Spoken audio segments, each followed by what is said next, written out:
What makes a great superhero movie? It's the $1 million question in Hollywood right now, or more accurately, 6 billion. With Marvel creating what is now the most successful film franchise in film history based solely on superheroes.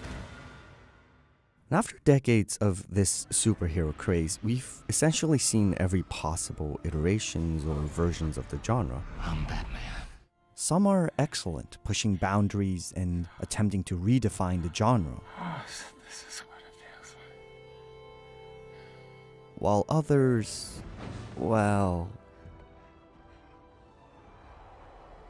Marvel and DC movies can be fun and enjoyable, but there's one film that really exemplifies a great superhero movie. Let's go all the way back to 1999, the year Wachowskis released their cyberpunk masterpiece, The Matrix. Despite its heavy sci-fi undertones, The Matrix at its core is a superhero movie. I mean, look at it. An unlikely hero develops unique powers to protect the world from evil.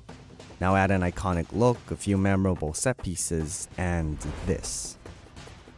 That's right. Marvel and DC have The Matrix to thank for this iconic three-point hero landing that has become the staple of the genre. Put all of this together and you've got the classic formula for a superhero film.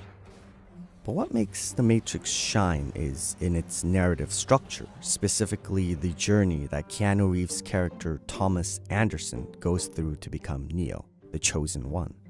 To better understand this, let's take a look at a narrative structure called The Hero's Journey by Joseph Campbell.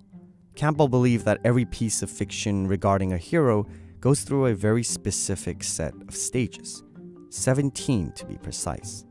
Later screenwriter Christopher Vogler would simplify these 17 stages down to 12. These stages then can be broken into 3 distinct acts: departure, initiation, and return. Every film about a hero follows this distinct pattern. The hero sets on a journey, faces a series of challenges, and then returns home after a triumphant victory. Most superhero blockbusters focus on this second act, the initiation, often characterized by these big final boss battles. It's what also makes these films so entertaining to watch, as everything builds up to one final climactic battle that Vogler names the ordeal, where our hero faces the most difficult challenge yet. But what happens afterwards? Is this part of the movie as memorable to you? Probably not. Which is a shame, because this final act, the return, is perhaps the most important part of any hero's journey. And this is where The Matrix truly shines. Let's step back and look at the ordeal. It occurs in The Matrix when Neo and Trinity set out on an impossible mission to rescue Morpheus from the clutches of the evil agents. Our heroes are successful, and for a second it seems as though things are starting to wrap up. But that's not quite what happens here. As they return to the real world one by one, they are compromised, and Neo is left to face the agents alone for the first time. What the hell just happened? This stage is referred to as The Road Back by Vogler, where the hero begins to deal with the consequences of confronting the dark forces of the ordeal and is pursued by the vengeful forces he has disturbed. And that's exactly what happens, a chase between Neo and the agents as he searches for a way back. Neo is eventually cornered, and then something truly unique happens. This scene came as a shock to a lot of the people watching The Matrix for the first time, and it's a shock that is well deserved by the Wachowskis. The film is riddled with uncertainties about whether Thomas is truly Neo, the prophesized Chosen One. At one point, we even hear that he isn't, from the prophet herself. You already know what I'm going to tell you. I'm not the one. Sorry, kid. Ironically and symbolically, the person who has the most trouble believing is none other than Thomas himself. This is beautifully visualized when Neo fails to make a seemingly impossible jump, a metaphorical leap of faith. You have to let it all go, Neo. Fear, doubt, and disbelief. Free your mind. And that's why perhaps the best cinematic moment in The Matrix happens in this scene. Mr. Anderson. Run, Neo, run.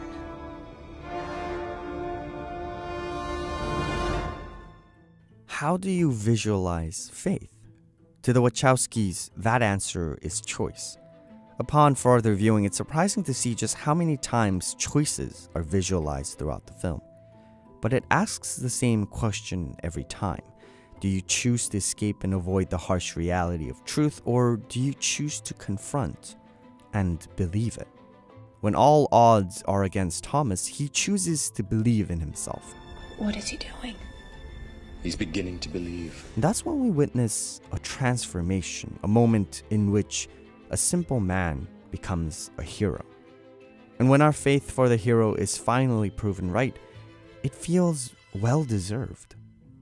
This stage, by the way, is actually called Resurrection, where the hero is purified and transformed through the most dangerous meeting with death.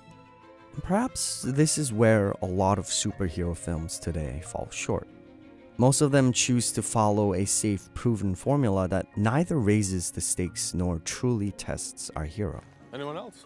We're supposed to simply accept them as heroes without knowing why it is that they deserve it. It makes for an easy viewing, but also a highly predictable one. There are, of course, a few exceptions, most notably in films like The Dark Knight or recently Black Panther. But it seems that many still fail to understand why it is that we love superheroes so much. As much as we love watching our heroes fight and win, it's the side of them that makes them human. Their vulnerability, but still the willingness to fight against all odds that keeps us coming back. Because it's only after moments like these, after a truly harrowing journey, that a real hero is born.